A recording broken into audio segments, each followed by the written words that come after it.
Hey Nerdpreneurs, Chris coming at you. Today's episode is a little different than normal because Frank and I got interviewed on another podcast called The Guiding Voice. We had such a great conversation with the host, Naveen. We get into all sorts of cool topics like leadership, success in business, and entrepreneurship in general. I think you're really going to dig it. Now enjoy the episode.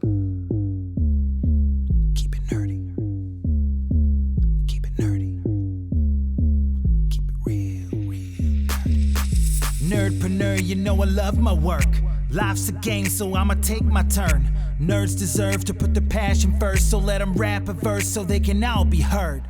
Yeah, my nerdy passion basically is drawing. I am a small, independent board game designer. Correct. I'm a breeder of tarantulas, importing tarantulas and some other critters. I am a harpist. I do mainly Celtic harp, video game songs, songs from nerdy TV shows. So the experience that I'm currently creating and manifesting is D&D in a castle. It's TTRPGs. You know I love my work.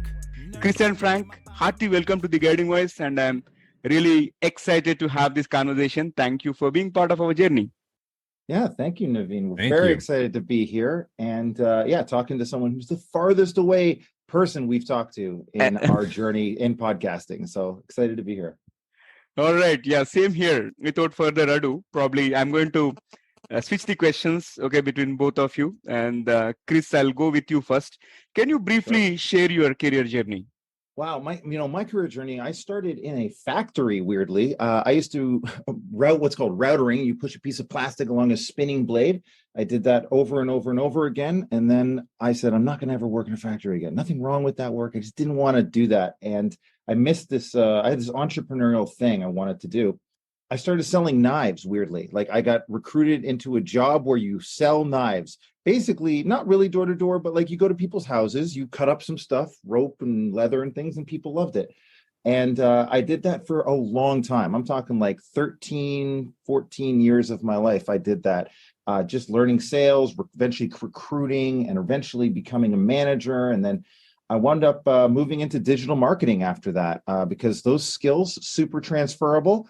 And now I work for a guy named Jeff Walker, and we started creating this podcast, Nerdpreneur, because I noticed all of these people who were nerds basically turning their passions into businesses. And since then, we've been really launching this podcast. So that's a kind of very brief version of my history in the company or in working. All right. And Chris, can you also share the top 3 things that have helped you to be successful in your professional life? I thought about this.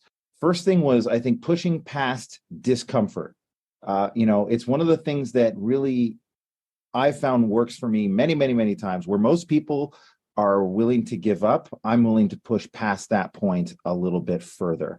And I think that's where you get all your skills. That's where you get past where people would normally expect. And then people are surprised when you all of a sudden get results. And so I think pushing past discomfort is one of the first things. I think the other one too, I'll say, is see people how they could be and not just how they are. And that means including yourself, by the way. So I think it's really important to see people how they could be, because a lot of times, you see people how they are, and people love it when you can see them for bigger, better than what they're doing right now. And I think believe in themselves, and it helps them a lot too. And the next thing is just trust yourself. I had to trust myself a lot of times. Anytime I stepped out into any sort of path that was, say, sales or management or a new level of development, I've always had to ask myself, do I trust that I'm going to actually get the results to do it? And it's really important, I think, that you be willing to bank on yourself and say, man, trust yourself and go for it. See people how they could be. That's quite a profound statement, and I really loved it. Now, Frank, over to you. Can you briefly talk about your career journey, please? Yeah, I'd be happy to. But first, I have to respond to something Chris said, because Chris, I loved these points. And this is very much how Chris and I do our interviews. It's like there's very often someone tries to say something and go in one direction. And I say, no, wait. I want to go back. So I'm going to do that right now, as per my usual. But Chris, I thought I haven't really heard you say it like this before, and I really liked it. And I think they're so interwoven in such an interesting way that I wanted to highlight that really quickly, because if you can see people how they could be, you can also do that for yourself, like you were saying, see how you could be. So then that means you have to then push yourself to go into this place of discomfort in order to become that person. And then when you're out there, it can be scary, but you still trust yourself while you're there to get through it. And it's just, I don't know. Did you plan that, man? Yeah, man, of course. I plan everything. No, I've been planning it my whole life. No, it's like I had to really think through it. Like, I love that question of like, okay, what are 3 things that really helped you? And I had to discern it, because I could say any number of things, but really when I look back, 3 things, core things that really I've learned and continued to use over and over and over are those 2 things. And they really help anywhere you go. So, thank you, I guess, for appreciating the answer. Heck yeah. Cool.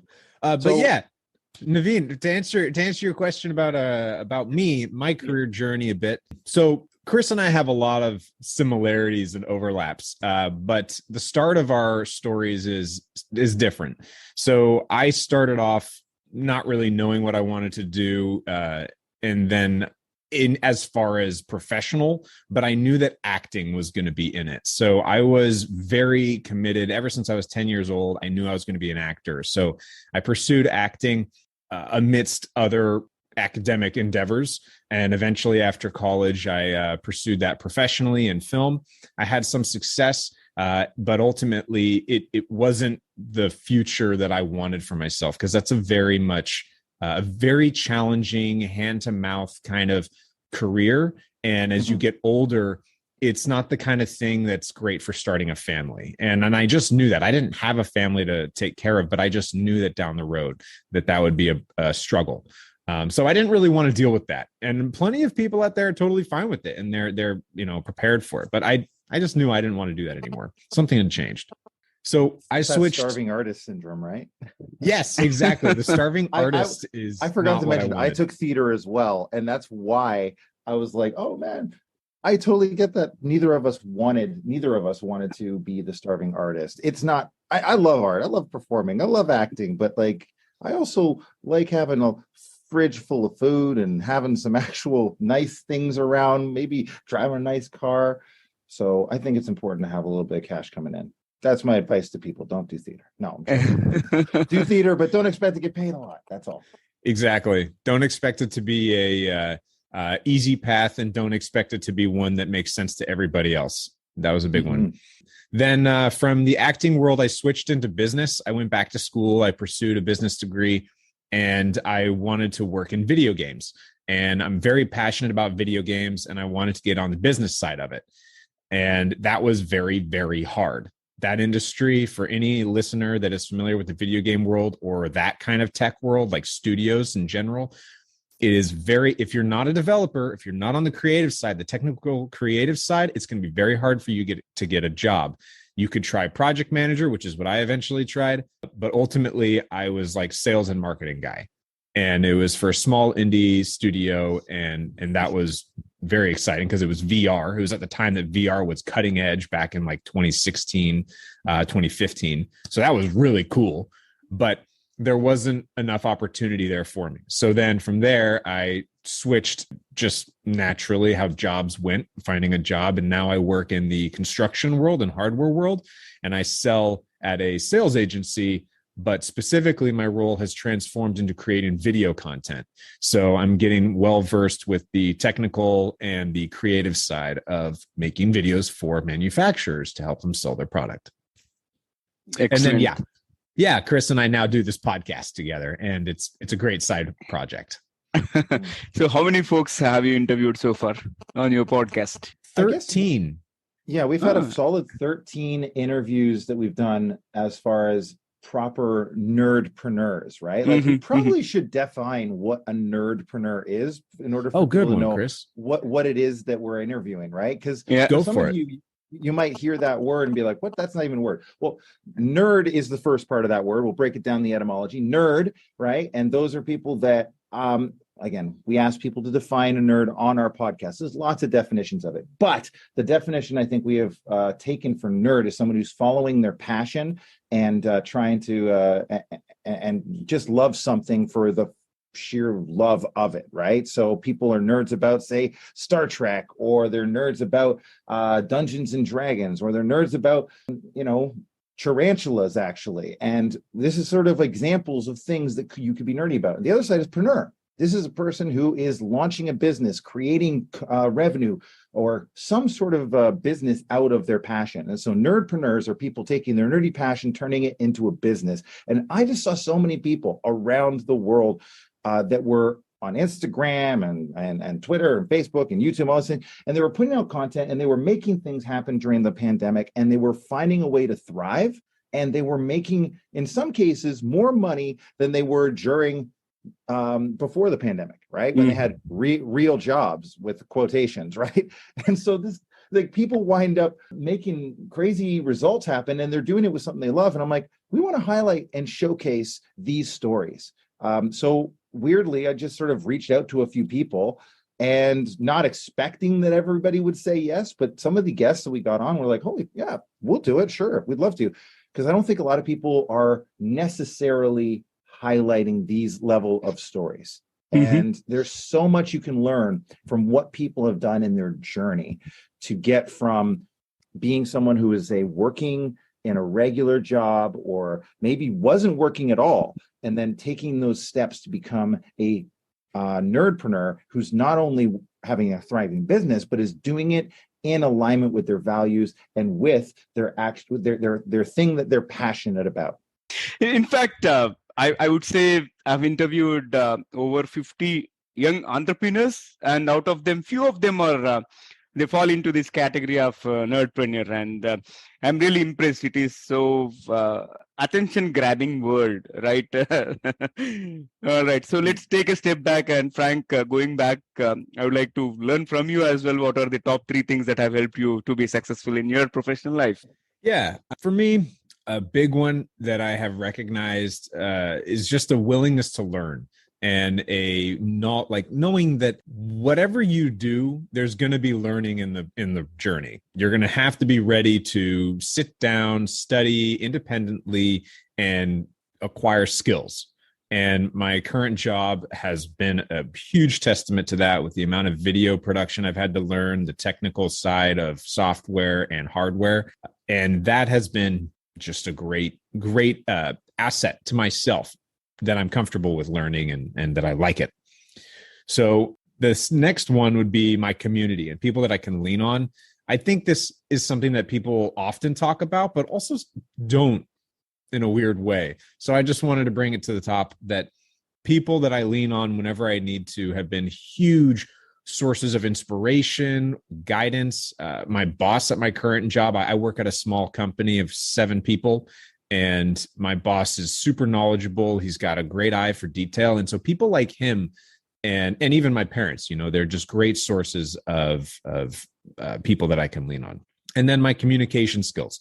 That has been a huge help in just anything I've taken on. And I think that ties into very much something that Chris and I often talk about, is like our sales mentalities. When, in sales, so much of it comes down to your soft skills, your people skills, and being able to read people and communicate with people. And for me, the communication has been huge. There's been other barriers for me individually in that arena, but communication, whether it's written or visual or presentation, I'm pretty strong in those areas, and it's been an asset in any industry that I go into. So if anyone ever wants to work on a skill, communication's an excellent one, but it's also a tough one because it's not the same for everybody. It's not like math. It's not like learning formulas. It's different per person. Completely resonate with you. And communication is something which we have to refine on day-to-day basis. And every person is different. We have to deal with emotions as well. And one other point which I would like to highlight is about the community part and the support system that we are surrounded. Many a times we take it for granted. Very rarely we tend to acknowledge the kind of ecosystem which is actually one of the reasons for our success and all. So thank you for bringing that up. And it's Chris, such a key thing. Yeah, go ahead. Well, I was just saying, it's such a key thing. Well, there are people who say you are the sum of the 5 people you hang out the most time with. And I think that's somewhat true. Right. I think there is questions around that. But I will say that having the right community where even just being aware, like, who are the people I'm choosing to spend my time with? And am I making it so that I'm spending time with people that are, one, supporting, but also are challenging me, right? Like I've had to actually have those conversations. Sometimes they're tough conversations with yourself, right? Around who are you really spending time with right now? In those times in your life when you're like, oh man, look at this person over here, this person over here. I had a time in my life where I had to say, okay, do I want to keep spending time with these people? And where are they? Where are they going? Are they in aid of this?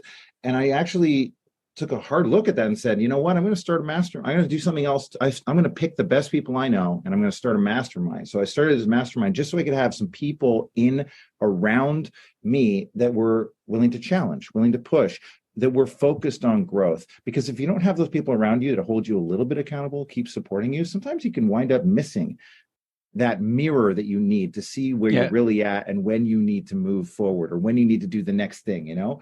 And I just really liked Frank's point about community, because I think that resonated with me. And I've heard you talk about it, but this was one that I'm like, oh yeah, we don't take that for granted. That's so key. Yeah, accountability is huge. All right. Yeah. So Frank, again, coming back to you, maybe let's talk about core of today's topic. What is one wisdom bit for young entrepreneurs out there from your side?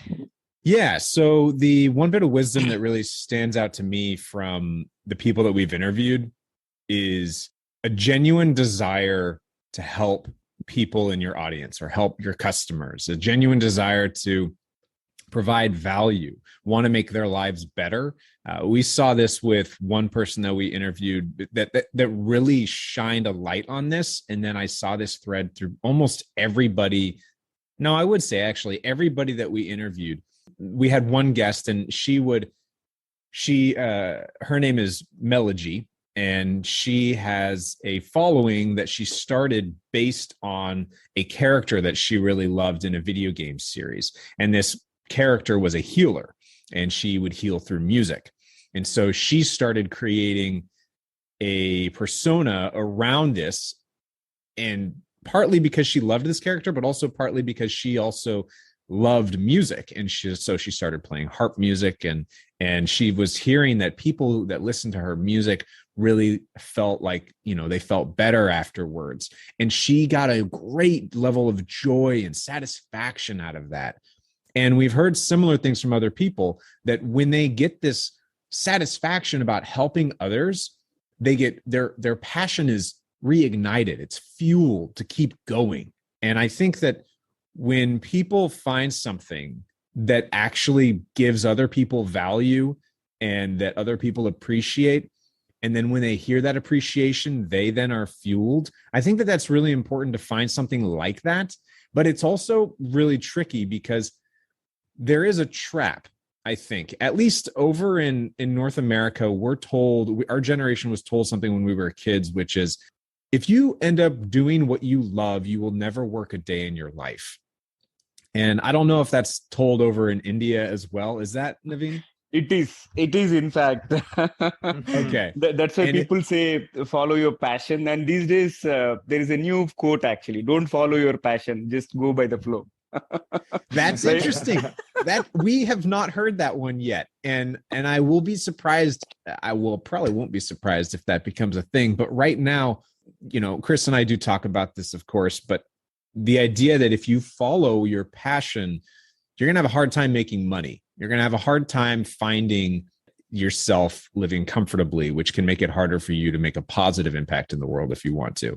But having something, trying things out and finding what it is that you like to do and that gives people value, improves their lives, but also enjoy doing it. So I think that it's important for small businesses, because if you are doing that, customers will want to engage with you. They will, because they can tell that you are providing them value and that you care about that value being provided to them. So they will want to engage with your brand and your business. And that's especially important for small businesses, because we need people to care about us on an emotional level rather than just a convenience level, which big companies manage to get. The use case, or I would say the scenario that you mentioned about technology, yeah, it reminded about a couple of responses that we have received for a few episodes when our audience reached out saying that, hey, this episode was so useful and I was able to get a salary raise, or I was able to move to my next position and all, right? And that is kind of very satisfying. And also you brought in an important point. In case if you follow your passion, probably you'll not make money as much as what you would do by engaging in something else, right? So passion, again, it is a debatable topic. but that, yeah.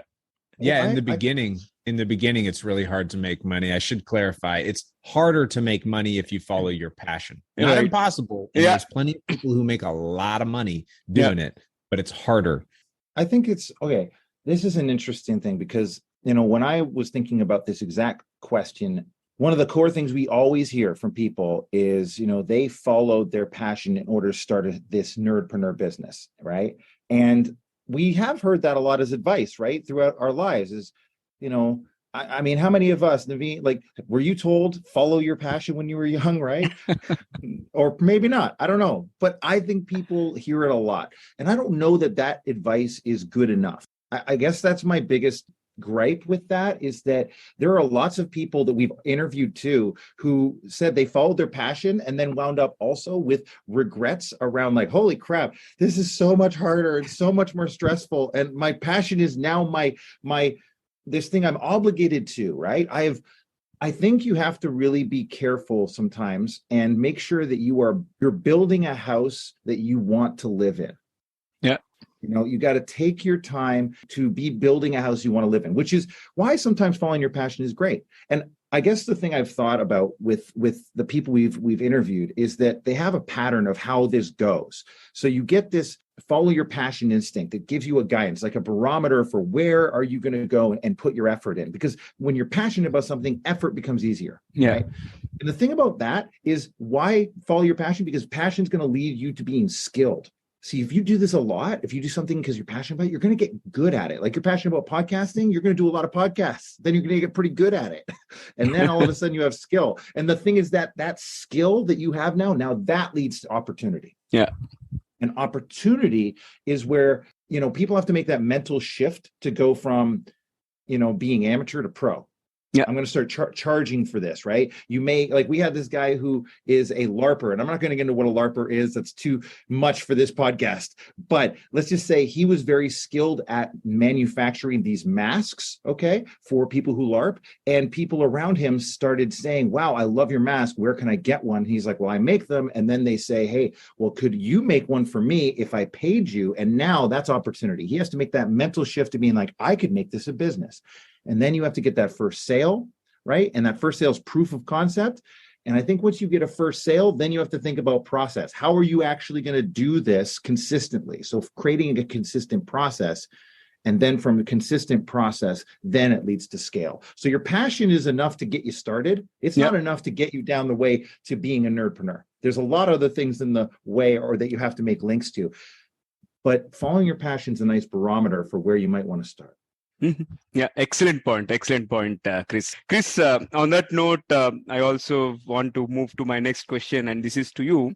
And what is one common mistake, one of the most common mistakes that entrepreneurs are making these days? One, I think a lot of people who are serious about being an entrepreneur, they take too long to actually start asking for money or asking for people to buy their stuff. So there's sometimes a mental block where people are willing to do things for free for a long time because they love it. And I think that is actually great because it does get you that skill thing I was talking about, right?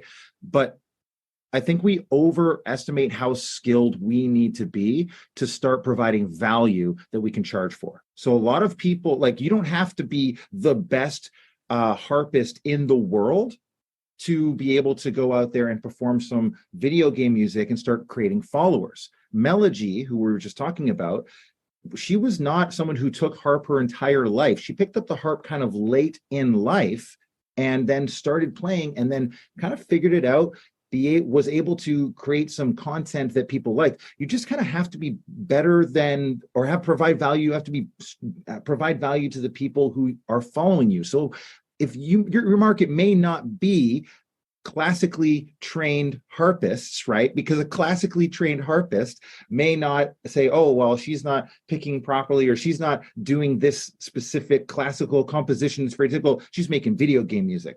But you know, a lot of people love video games, and a lot of people will listen to the harp from Zelda. Okay. And so all of a sudden she has tens of thousands of followers because she's providing value to those people in that market. So don't be afraid to kind of just start putting that stuff out there. I always say that, like, you know, if you have content and you're like, oh, should I put it out there? Should I not? The algorithms protect you. If your content sucks, no one's going to hear it. No one's going to see it. That's the way it works, right? If you have crummy content, it's okay. Just put it out there. No one's going to see it. You just start, and then you'll get better at it by doing it. Wow. Simply superb. Chris, I thoroughly loved this particular statement. We overestimate in terms of when we have to get paid and all, right? So to your point, I think we have to get started. Just move on, right? Don't have super expectations, or don't raise the bar too much for ourselves. That's my takeaway. I agree. Yeah, absolutely. Yeah. All right. So Frank, over to you. My next question. Well, how is the startup ecosystem right now across the globe in your view? It's an interesting situation. We're going into, depending on when this episode releases, we're going in. Well, let me start where we've come from. So Chris kind of mentioned earlier, COVID, lockdown, we saw a lot of entrepreneurs starting up, turning their passions into businesses. I would say that where we came from with COVID and the lockdown phase, that was an amazing time for startups and entrepreneurs. Now let's make a distinction. There are the difference between solo entrepreneurs and proprietors, and then actual startups with teams. I would say startups with teams probably had a harder time in lockdown unless they were able to work remotely. But I would say that entrepreneurs, as far as a solo gig, they were able to really make some big moves, because TikTok got really big over here, and that was huge for entrepreneurs. So in general, lockdown was great for people who are starting up. It was great because people were on social media, and if you had time to make content, people would see it. A lot of people would see it. And we saw this in a bunch of things, and that's nothing new, so I won't go on about that. But then as far as where we're going, I think, at least in North America, we're seeing an increase in the inflation rate. We're seeing a lot of news that is driving fear around money. So I think that people are going to become more conservative with how they spend their money. So I'd say we're getting into a more challenging time for startups. It's going to be hard for them to stand out. Anything that has any promise, a big company could come along and gobble up, which might be good for the entrepreneur. Maybe they want to exit. Maybe their whole goal is to be bought out. Maybe that's what they want. But more so, I think it's a really important time for entrepreneurs and startups to provide that value that I was talking about earlier. If you provide that value, if you are really honing in on what it is that your customer is going to benefit from what you create and how it's going to make their life better, they're going to stick around. They're going to have that emotional response, that emotional attachment, and they're going to be loyal to you. And that is really what is important when you're in a rough economy, is having loyalty with your customer base. It's either if you can provide loyalty, or if you can earn loyalty and provide value that way, or once again, if you provide that convenience, which big companies are doing. If you can provide that convenience and low cost, you're going to keep a lot of people, but they won't be loyal to you. They'll turn on you as soon as you get a bad headline in the newspaper. But if they're loyal to you, they'll stick around. They'll pay the prices because they love what you're doing and they believe what you're doing. So I think that ultimately in this ecosystem, focus on providing that value. Double down on providing that value and retaining the customers that you already have, because retaining customers is takes much less energy than getting new customers. Mm-hmm. Yeah. I think there's so much in there, Frank, that was like, I keep hearing what you're talking about, and I keep thinking about customer experience, right? Like one of the things I see that so many of our nerdpreneurs are doing is they're providing a unique kind of experience, that value you're talking about. They have created a community or something where they have provided a type of user experience for them that people love and they want to keep coming back to, or they want to keep buying. And so it's not enough just to say, put out a little bit of content. It's also about the personal connection. It's also about the ability to be engaged with you as a brand, not just what you do. And people, I think, forget that personal connection is easier than ever to create.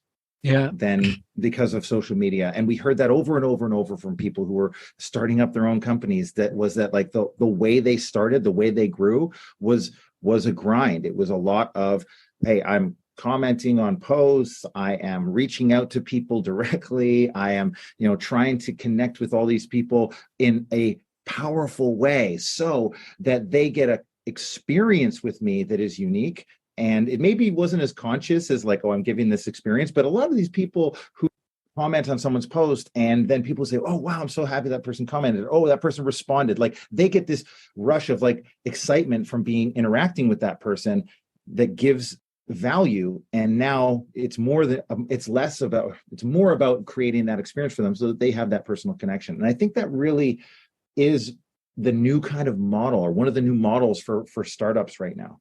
Yeah. In fact, the value addition is something taught in the lean principles as well. It starts with define the value. And me being a lean enthusiast as well as an evangelist, I completely echo with what you guys have mentioned. And on that note, I would like to add one more point, guys. So if you have one loyal customer, he might bring you 10 more new customers. But if you have pissed off one customer, he or she will take away 100 customers away. So true. So true. Yeah. Especially right now with reviews. I mean, I actually very much enjoy giving reviews on books and restaurants. Yeah. And I will do it on Google Maps, and I love it. I love taking pictures, putting them up there, because Google does a great job of telling me, hey, you've got this many views and you've got this many interactions. And I'm like, cool, I don't care that much, but I also kind of really do like to hear how many views my pictures have gotten. And so then I want to do more and more. And sometimes I generally leave really nice reviews, but sometimes I will really trash a place if it was really, really, really bad. Well, and it's so easy. I love that point about one bad experience for a client can cause a ripple of 100. Because we saw that in an example of one of our episodes. You can check it out. Is Emeka, who is the Black Ness guy. So he created all these video game books, okay, that were guidebooks for NES games, right? Like Nintendo and NES games, classic. And he timed it really, really well. And the first book he put out, he really didn't spend hardly anything. He spent like $80, and he helped, through the process of like paying someone else to create the book while he's helping with writing the content, and he's reviewing things and figuring it out. And he said that when he put it out, all these reviews came in saying, oh, it was great. I love it. I love it. And that just boosted his sales, and it did really well. His second book he decided to do down the road, which was like, oh man, that first book worked so well. Let me do the second book, right? Let's figure this out. And he put it out after, and he spent more on the book actually, but he wasn't as, I guess, worried about the result because he had already had a good positive result. So we almost took for granted that like, oh, this thing will just sell, right? This will just do great. And then he even admits like, man, the content was lazy. It wasn't as good. And if you listen to our episode, he goes right into it. So I'm not like slamming him. He tells the story exactly. And I'm saying that one bad review, I mean, he said he was getting review after review after review after review, and it just tanked his book. So the power of a review or giving people something positive to say or not. I think one of the most interesting points that came out of that episode was that the idea of even writing a review, the only reason someone is going to do it or slam your review, right? Or slam a bad review, a good or bad one, is you've given them an emotional response to your product. And so you want that emotional response to be positive, obviously. But if you give them a negative emotional response, man, they will go to town on you. And he said he just had so many bad reviews, way more because you didn't give them that positive experience. And it was a learning experience for him that helped him succeed in a lot of other ways. Excellent. I'm enjoying this conversation to the core. And let's add some spice to the episode, Chris and Frank. All right. Spice, So let's do it. yeah, all right. So let's kick off the quick rapid fire round, and I'll be alternating questions, okay, between you, similar to how I've done in the main round. And Chris, to begin with, what was your childhood fantasy? I wanted to be a movie director back when I was a kid, like a Quentin Tarantino guy. Are you still wanting to be one? I still love directing, but I think film directing just got a little bit too I just don't like the film industry anymore. I now live in Vancouver where they film a bunch of stuff, and I don't really enjoy the industry. So but I love creating content. So yeah, I like this kind of medium, but not so much fair other enough. stuff. Fair enough. Frank, over to you. What is one best piece of advice that you have received so far? It would probably be a quick one from a number of our guests, and that would be kind to yourself. I think I and many other people that pursue projects on their own can be really hard on themselves about whether they're good enough, whether they're successful enough, whether they make enough money. And I think it's important to remember to just be kind to yourself, because you are your hardest critic. After all, we are humans. Yeah. Yeah. We don't want to be superhuman. All right. Yeah, that's so profound. Moving to the next one, Chris. Can you describe yourself in just one word? Epic. Awesome. Wow. You didn't hear me laugh, but it's so much like Chris to choose that word. I'm going to say this. I don't know if you were about to, Chris, but Chris has one of his big projects has been this persona and not persona, it's an account. He has an account on Instagram. It's called Professor Epic. So I wanted to provide some context that there is that's why I find this funny, is because yes. If anyone ever asked me to describe myself in one word, I have to say epic. If I'm Professor Epic. You do. It makes total sense. But I should have seen that coming, but I didn't. And it just kind of felt like a slap in the face. Like, even after all these podcasts, I can still surprise you with an answer, Frank. You still do. All right, Frank, moving to the next one. What is something new happening in your life right now? Yeah, a big one is that I'm getting married. I'm actually, I got engaged this last summer, and I am going to be getting married in a couple of years, probably. The ceremony will actually happen probably this summer, but as far as like a larger celebration, it'll be in 2 years. And that's of course a really big thing, because there's just a whole lot of planning that goes on there. That's the big thing that comes to mind right now. Aren't you scared about your marriage? Oh, of course. There's always something to be scared of, man. Like for me, I've always got one thing that is making me anxious. Or actually I should say I always have at least 10 things that are making me anxious. Say one, Frank? Yeah, that would be nice. That would be a great life. Yeah, only one thing. All right. Excellent. Let's move forward. Chris, on a scale of 1 to 10, how good are you at keeping secrets? I am probably I probably am like I want to say a 1, because I share everything with people when it comes to like, how do you do this? Or how do I get to this result? Or how do I get this? But that also makes me feel like maybe they think I'm untrustworthy. So don't tell me any of those juicy secrets. But I'm trustworthy. If someone gave me a juicy secret, I could probably keep it locked in the vault. Well, hold on. What about this, Chris? If a buddy tells you, hey man, like I did this thing, I feel really bad, don't tell so-and-so. Are you going to tell so-and-so? No. Okay. No. Most likely, unless it's some form of like harmful thing. Again, like so-and-so, what could it be? I don't know. But generally, if someone says, hey, keep this to yourself, I'm going to keep it to myself. But if somebody's like, how the heck did you get to this result in your life? I'm like, oh, let me tell you, let me just write it all out for you. Because I won't, if I think it's going to help someone, I will share everything. There's no secrets in going after success. Quite interesting. All right. So moving to the next one, Frank, the place you most want to travel.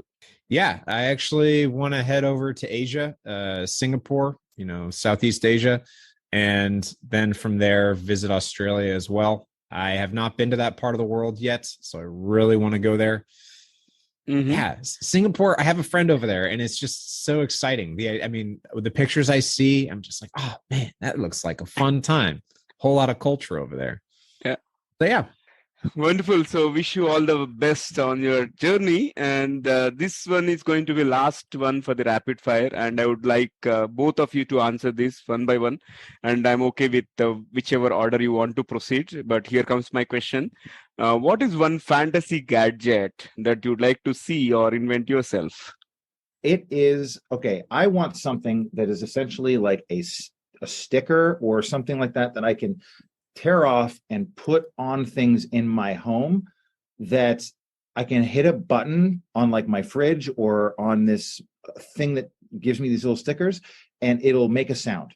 Just so I can find things, because I have so many things, like, okay, my TV remote, I just don't know where it is sometimes in my house. And so if I had a little sticker on the back, it has to be small. It can't be anything that, like, oh, you have those Apple tags, but they're these big honking things and you can't attach them and you have to duct tape them in. I want a little time. The technology is not there. We need little tiny speaker, little tiny sticker. Just put it on the back of things that I want to find, whether it be my keys, my cell phone, my whatever. And then the rest of it, the thing that actually gives a sound, is attached to my fridge. You press the button and it beeps. Saves me so much time when I'm looking for something. I would love that. I've been thinking about this for a long time. Excellent startup idea, indeed. Yeah, I don't want to do it. I'm not a tech guy, but if somebody could do it, I will invest. Right. So, how about you, Frank? Yeah, so I'm gonna go with my original one because I still really like it, which is creating. So it's also very, Chris will appreciate. It's very much something that you would see in Dune, which Chris is a big fan of. That movie and the book, but it's moisture collection nets. So specifically, I grew up in Northern California, and they've been having a pretty serious drought for the last 5-6 years. And there are certain parts along the coast in California that get a lot of fog. So there's a lot of trees that take in the moisture that way. But what I would like to see is some sort of, I forget what it's called, but there's various kinds of fabric that are synthetic, and they have moisture that clings to them really well. So what I would want is very slow moving nets in the air, and net is kind of probably not the best term, but it's like a sheet, and it'll collect the moisture in the air, and then it'll trickle down, because the net would be vertical. It'll trickle down to the bottom and collect this water. And I think that would go a long way to helping natural bodies of water, natural creeks and rivers that are really dried up right now. And actually, this technology has been started by a team, and they're down in Chile, I think, but it's still very young. It's still very young technology, and I'm really hoping that it gains popularity and makes its way all the way up the west coast of North and South America and beyond eventually. But got to have the right climate. But anyway, that's what I want to see. I want to see that take off. Wow. Excellent. And it is going to add a lot of value to the nature, right? And indeed. Yeah. Wonderful. So I thoroughly enjoyed the rapid fire, and let's flip back to the mainstream. And before I let you guys go, one final question. Again, you can alternate. What will be your one piece of advice to those aspiring to make big in their careers or lives? You can choose either of them. Here's my advice for any aspiring person who wants to really succeed in their career or anywhere else. It's to do this. It's to be a thermostat, not a thermometer. You might have heard this before. You may not have heard this, but a thermometer reads the temperature of the room, and that's all it does. But a thermostat changes the temperature of the room. So when you walk into a room, you want to be the thermostat. You have impact, power, leverage. You have that ability to affect change and bring energy into any room you walk into. So my recommendation is to consider yourself a thermostat. So when you walk in, even if it's not the energy or the thing you want, you have the power to make that happen and be a person who affects their environment. Wow. I came across this for the first time. It's mind-blowing. I'm going to steal this quote. be a thermostat, but not a thermometer. I'm glad we could spread that one. That one's awesome. It's not an original for me. That's one that I've heard a number of times. But man, yeah, it's one that I got taught at an important time, and I've also seen when people like they say that when the student is ready, the teacher appears. I have had people hear this at the exact right time when they needed to hear it, and it changed their business and lives forever. So absolutely. I think it's a great one to share with people. See, this is the beauty of podcasting, right? We get to learn a lot and exchange a lot of information. And yeah, thank you, Chris. I enjoyed it. Over to you, Frank. Yeah, it's kind of a string of things, but ultimately pursue something and learn it and decide whether you like it or not.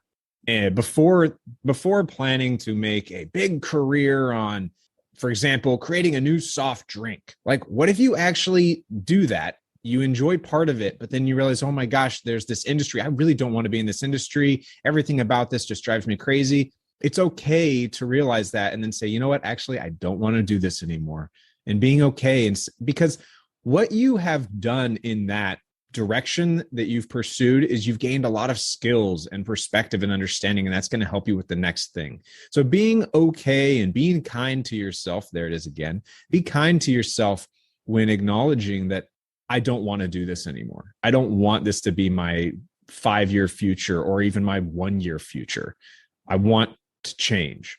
And so then do that, figure out something else that interests you and go in that direction. I don't think there's a problem with trying many different things. I think there's a problem with doing something that drives us crazy and makes our life miserable. And a lot of the time people get caught in this routine of doing the same thing forever, even if they don't like it. Be okay with change. Be open to change. Another set of profound thoughts, and thank you so much, Frank. And I really appreciate both of you joining me and driving this amazing conversation and totally value-added conversation, I would say. Thank you so much, guys. Thank you for being part of our journey. Yeah, thank you so much for having us on, man. This is always a pleasure when we can chat about awesome ideas with awesome people around the globe. And I mean, hey, it's what Nerdpreneur is all about, is highlighting these kind of stories. Thank you so much. And on that note, so folks, before we move into the trivia section, here is a request to you. In case if you haven't subscribed to us, please subscribe from the app where you have tuned in from. Also, if you have loved this conversation and found the episode useful, please share with at least 3 of your friends or colleagues who can benefit from the guiding voice. Thank you for listening, everyone. As we close out Nerdpreneur on its first year, I just wanted to wish all of you a happy and abundant holidays and a great new year. Thank you so much for your ongoing support of Nerdpreneur. We don't advertise, and the only way this podcast grows is through word of mouth. And the growth we've had this year has been awesome. And it's all through people like you listening and sharing with people you know. So if you enjoyed any of our episodes this year, got any value from it, please share it and tell a friend and leave us a review on Apple Podcasts. It really helps people find us. Lots of awesome interviews and bonus content and talking nerdies coming in 2023. Nerdpreneur Season 2 is going to be epic. Stay safe, stay awesome, stay epic, and as always, keep it nerdy.